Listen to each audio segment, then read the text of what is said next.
the questions about Derek Carr. He does have an issue with his shoulder.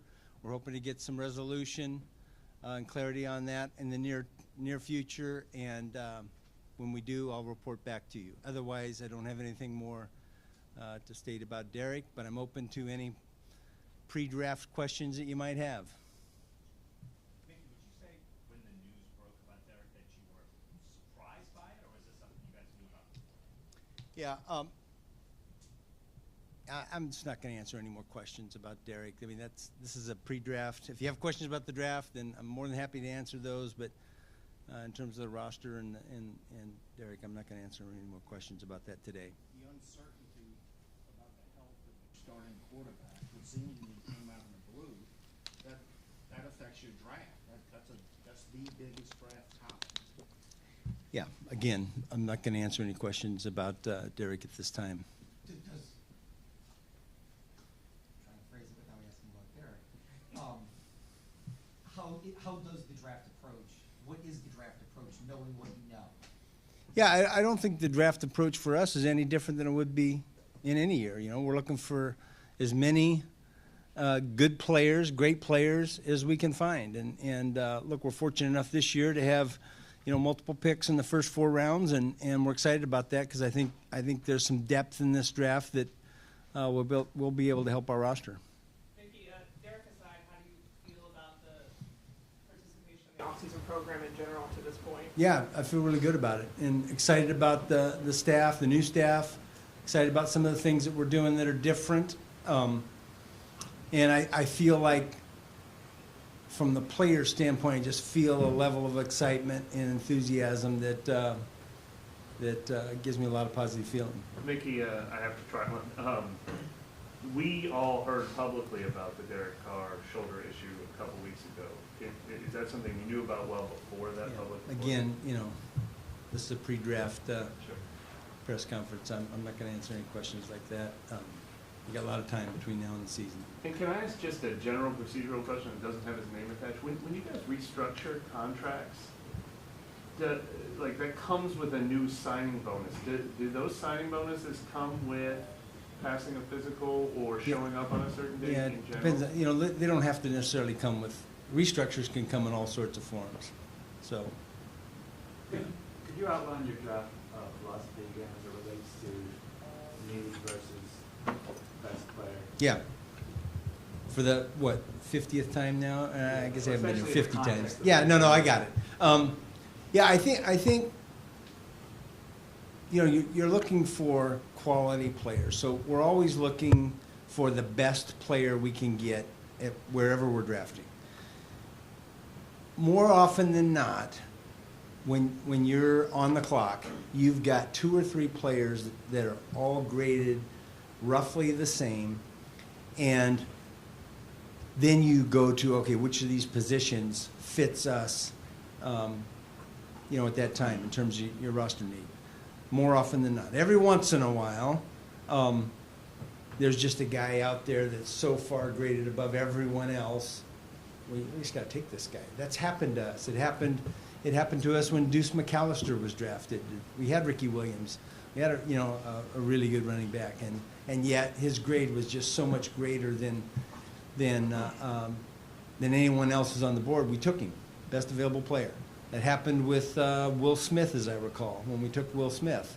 So more often, though, you've got 2 or 3 guys in a cloud. They're all graded roughly the same. You know, you have the same opinion about them, and then you're just sorting out by position at that point. You see pitfalls potentially of getting fixated on perceived needs? Yes, I do. And I'm not saying that we haven't ever done that before, but that's, I think, generally when you, and sometimes those turn out. You know, maybe you overdraft someone higher than what you've got them graded, but it turns out. But I think that a lot of times when you make mistakes, it's because the value didn't match where you were drafting. On specific to any specific position, like when someone retires that maybe you weren't expecting, or they get hurt training, like something happens, a player goes, does that change your thinking that like now you have to go get this position because this guy fell out, or do you just still approach it kind of the same way you would? I mean, it could. I don't yeah, I'm not saying that it necessarily, I can't think of a specific example, but yeah, I mean, you're always paying attention to your roster and who, if we had to play a game tomorrow, who are we lining up? So you always pay attention to that, but you also recognize we're not playing a game tomorrow. We've got time.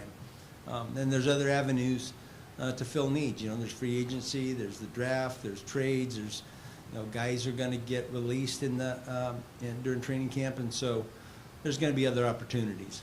How important is it with the number 9 pick that this individual contributes or starts from the get-go, kind of like with Yeah. Fuaga versus trying to develop them like with Davenport and Peyton Turner? Yeah, And how a lot of upside, but then it was boomer bust kind of thing, the perception, the fans look at. yeah. But picking a guy that, he's going to contribute to the 2025 season.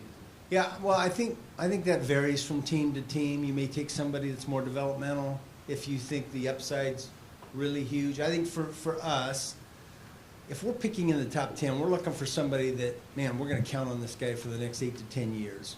And he's going to fill that spot, and we're not going to have to worry about it.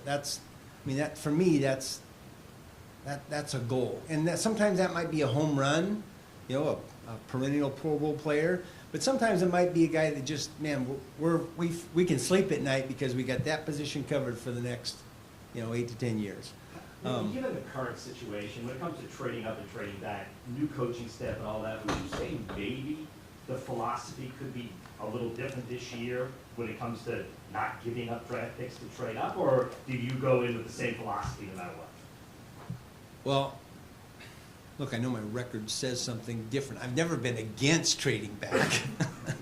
It just appears that way.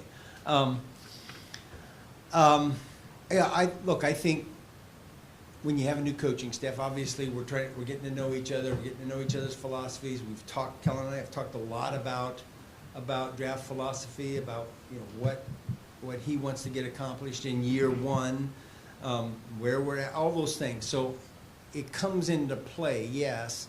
But I think, how I feel about things and philosophy hasn't changed, and how he feels and his philosophy hasn't changed either. We're just trying to communicate that and make sure we're on the same page and aligned, which I think we are. It's been a fantastic experience so far. So I don't know if that answered your question, but that's where we're at. I was going to ask about when you trade up, right, as you've done a lot, when you have traded up, you trade up, you have control, right? You kind of feel good. You're going to get your guy. Yeah. You trade back, there was trepidation. You feel pretty good. I was just kind of wondering, is that true, one? And two, did you or a mentor ever get kind of burned? Like you traded back, like you're going to have a guy, and you got kind of... I don't recall ever being burned by that. There we go. I would say this in general. When I look at it, I believe in our evaluation process. I believe in our grades. And so just philosophically, it's hard for me to say, I want to trade back and get a lesser player than I can get from moving forward. So if you move forward, you're guaranteeing yourself, in my mind, a better player based upon our grades. Now, we got to be right? As opposed to going back, and I might end up with a lesser player. So just, and I get that you're getting more swings, right? When you trade back, you're picking up assets and you're getting more swings. So I understand that philosophy. I don't disagree with it. They can all work. Sometimes you might feel like I can trade back and still get the guy that I was going to take. That's when it really makes a lot of sense, right? When you feel like you can move back some spots and still get the guy or one of the guys that you really wanted. Are the grades set? But this would be typical of any draft. Are the grades set right now? As of this morning, yes. There's a lot of tweaking. And look, it's not like there's some dramatic change, but there's a lot of, this guy's ahead of this guy's back, grades are all in the same area. Which guy do we really prefer over the other guy? And that's when, position may come into play. Maybe when you talk about guys you may prefer, and obviously the defensive philosophy changes with coaches, how much impact do you communicate with Coach Staley? Okay, what kind of type of defensive player would you like versus Dennis Allen and your scheme? A lot. And look, the structure of our defense is changing. And so there's been a lot of conversations about that, really since the day they walked into the building, including not just with me and Jeff and Michael Parrington, but with all of our scouting staff and all the people that are involved in personnel. Because we have to, in order to do a good job of evaluating for our team, we have to understand what they're asking our players to do. And so it is different. You know, the types of guys and what they're asking to do is different. Well, would that be a situation like with Zach Vaughn? I mean, here he's outstanding on special teams, but did he really get opportunity? We put him in the right place, Yeah. and then he goes to the Eagles. Yeah, He's up for like defensive player of the year. yeah. Mickey, That's from painful. a roster standpoint, do you feel like this roster, your roster now, could use more help, more depth help, Yeah. more across-the-board help Sure. than maybe in some previous years? Yeah, sure. I mean, I think every GM in our league, including Philadelphia, who just won the Super Bowl, they all feel like, we gotta help our roster. We gotta get better here. You know, we all feel that way. But I mean, do you feel differently, or do you feel differently about your roster this year maybe than you did 2 Yeah. years ago or 3 years ago, that kind of thing? I don't know. I'd have to really put a lot of time and thought into that. I mean, because every year I feel like, man, we got to get better in this area. We got to get better in that area. I mean, the areas are different from year to year, but I'm always feeling like, we haven't got enough. We haven't got enough. Yeah. You mentioned your draft. Urgency maybe, since you got here, you talked about us mining your history, so to say. Yeah. I know when you first got here, you were with Randy, and Yep. you all signed Jeff Blake, and you traded for Aaron Brooks, and then when Sean got here, you got Drew Brees, and then when Dennis took over, you chased Sean Watson, and then you got Derek Yeah. Carr. Is there any type of urgency to get Kellen his guy? Yeah, absolutely. There's always urgency about, I mean, it's just not that, I mean, you're citing that position, but Right. there's urgency about that at every position. Is want to make sure we're getting players that the coaches want, that believe they can win with, But that is- regardless of whether they're here or not. We're always looking to provide them with the resources they need to be successful. You mentioned the draft grades. Based on, I know you said you still may have a couple more tweaks to go when it comes to the draft grades and all that good stuff. What position groups have really kind of stuck out to you based on draft grades heading into, this weekend? Stuck out in terms of what? Just like, at what positions do you think this draft is like the deepest? Yeah. I don't know if I want to say that. Yeah. I feel like that there's more defensive linemen than most years. That we have graded. And look, we got the same numbers, right, every year. But in terms of, top 2 or 3 rounds, I feel like, and I don't know this guy, I haven't counted, but I feel like there's more defensive linemen than most years. And I feel like there's fewer corners, for example, than most years. But I haven't really quantified that. And so it's hard for me to answer that question. I just did, but I'm not that confident in the answer. What did you say about your quarterback class this year? Yeah, I mean, I think there's guys that are good quarterbacks, really good quarterbacks, and I don't know if the quantity's the same as some other years, but that goes up and down, and look, one thing about that position, I think that you fall in love with somebody, I think each of our team, sometimes that's a different guy. Mickey, going back to like 15 with Garrett Grayson and just going forward, what is your guys' philosophy in terms of like urgency and resource spending on just finding that young quarterback prospect and maybe getting them into the building? Is it just something that maybe hasn't aligned where you wanted it to in the efforts there? But like, how do you guys look at that? Just well, I think, look, one thing is different when, in the middle of, that's the middle of Drew Brees' era, right? So there wasn't a lot of urgency about that, but you're always wanting to take swings and develop, the position. That's good business. I think the thing that you have to really resist is over drafting and taking someone that way sooner, because that's opportunity cost, right? If we take somebody way sooner than maybe we should have. We're taking a swing. If it doesn't work out, we missed out on whatever player who ended up being the Pro Bowl or, whatever it is. So it's hard to resist, though. It's hard to do that sometimes. What about at positions where there's like higher positional value and scarcity comes into play, and does that become even harder not to just like take a swing and like maybe reach? Yeah, I think that, what we perceive as high position value affects how we grade them, for example. And certainly affects whether we take somebody, particularly when you have them all graded in the same area, right? Even if you're strong at that position. Has taking quarterbacks in back-to-back drafts either changed the way you look at the position or what you look for? How has kind of those experience the last 2 years informed maybe if you are looking at quarterbacks? Yeah, I don't think that's changed anything. I mean, we like both those guys as prospects, and we like them. So I think that's, again, I think all teams are in the business of quarterbacks. Mickey, what is overdrafting at the quarterback position?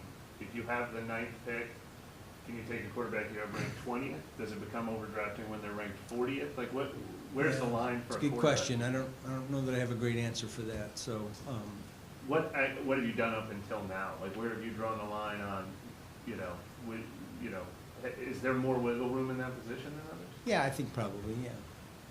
Is it because, I mean, I just look back, I talked about the history, when you were in Seattle. Yep. Y'all drafted Dan McGuire and Rick Meyer in the first round while you were there. I know.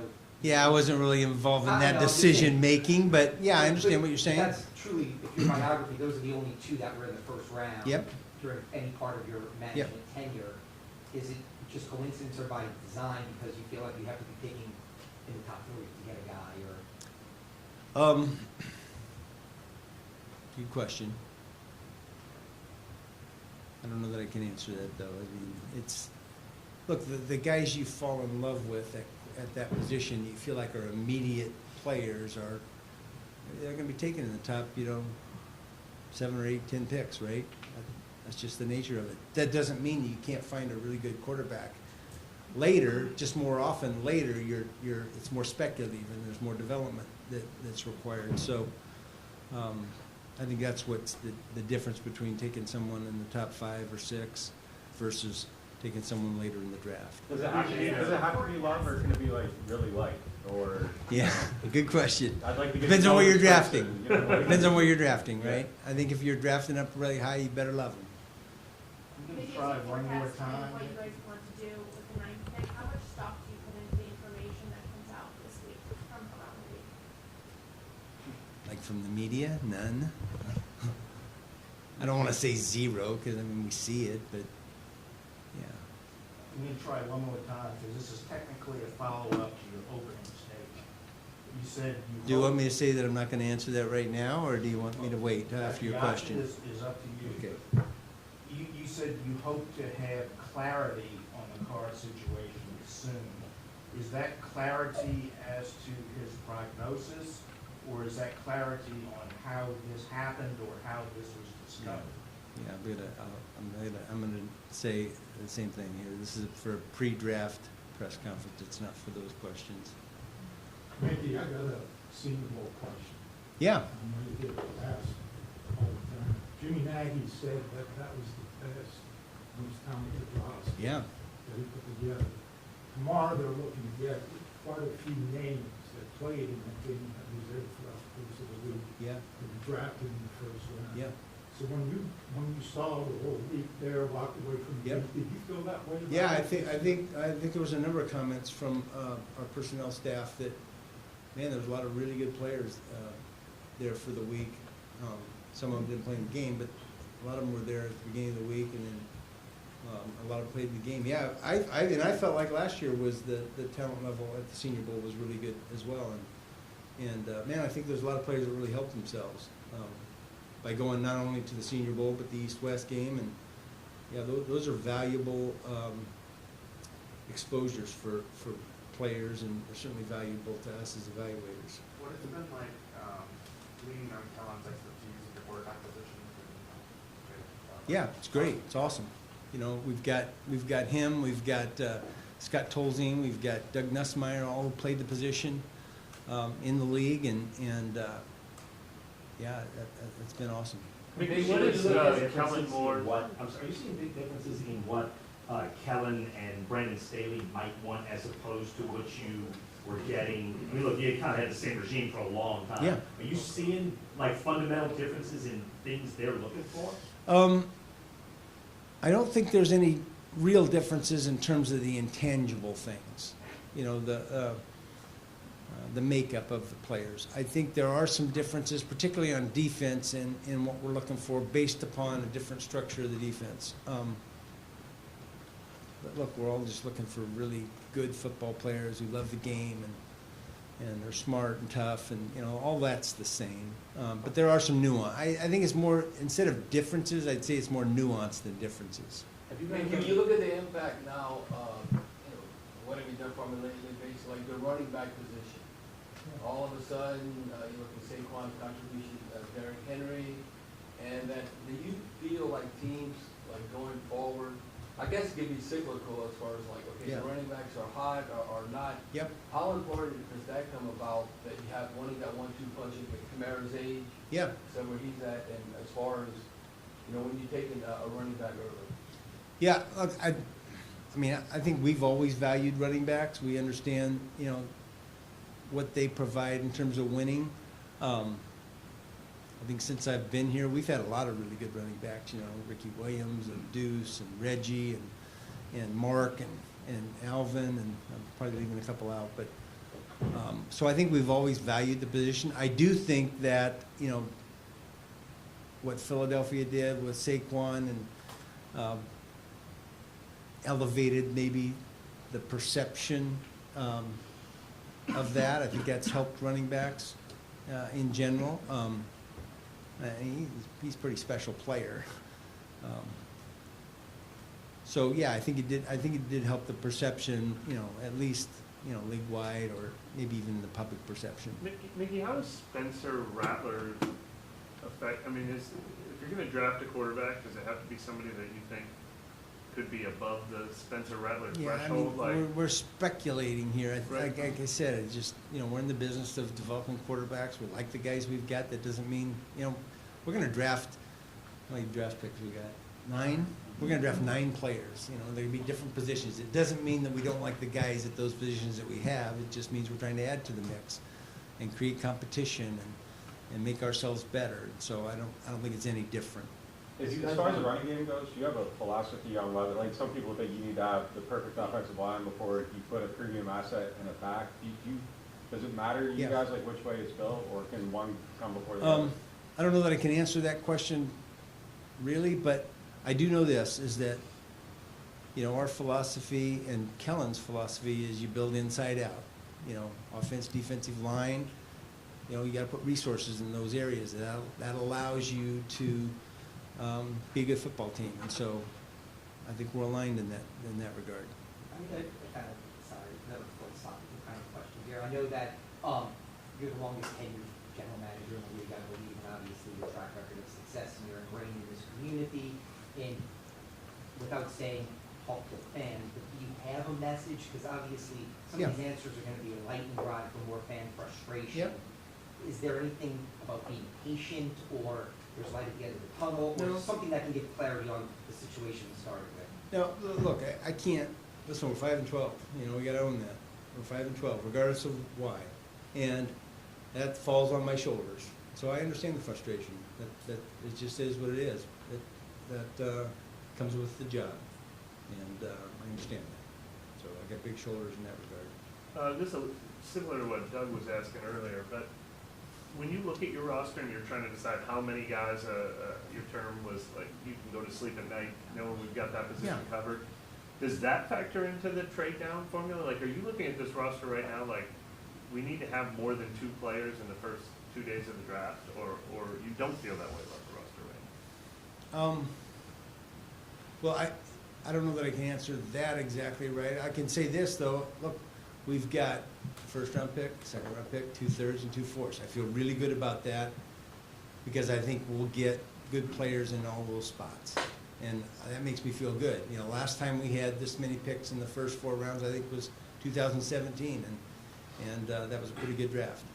I hope we have the same issue, you know, with 4 years later, we're trying to keep these guys and we can't keep them all. I hope that's the issue, that they're all good players and then it becomes difficult to keep them all. But Thank you. but When I you got, say I, that the starting quarterback in the upcoming season is on the team right now, that could be addressed through free agency or the draft? Yeah, I mean, I'm not going to answer that question because that'll just lead to a bunch of speculation, whichever way I answer it. Take 2 or 3 more. What do you think is the, I mean, you mentioned, you know, positional need and also grades and whatnot.